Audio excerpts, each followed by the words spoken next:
حزب اللہ کے سربراہ جناب حسن نصر اللہ کی شہادت کے بعد جو ورلڈ آرڈر کی تبدیلی کی ہم بڑی دنیا میں باتیں سنتے ہیں, تھرڈ ورلڈ وار کی باتیں سنتے ہیں, وہ صرف باتیں ہی ہیں یا اب سرفس پہ ان چیزوں کے آنے کی اثرات دکھائی دے رہے ہیں؟ لیکن اس سب سے بڑھ کر سینٹر فیصل رضا عابدی میرے ساتھ ہیں.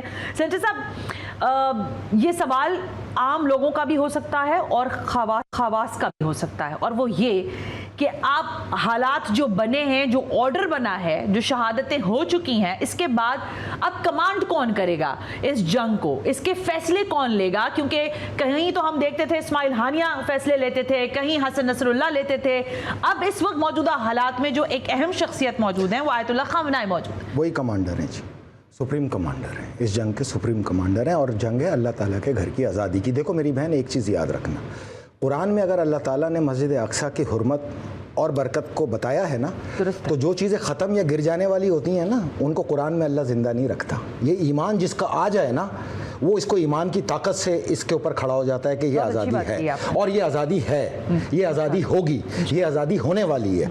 مسئلہ صرف یہ تھا کہ اگر میری مائیں بہنیں کہیں اسٹیک پر آ جائیں تو میں کیا کروں گا؟ اگر ریٹیلیشن کا خطرہ ہو تو میں یہی کروں گا نا کہ حتی الامکان جنگ کو اس انداز میں لڑوں گا کہ ریٹیلیشن ان پر نہ جائے.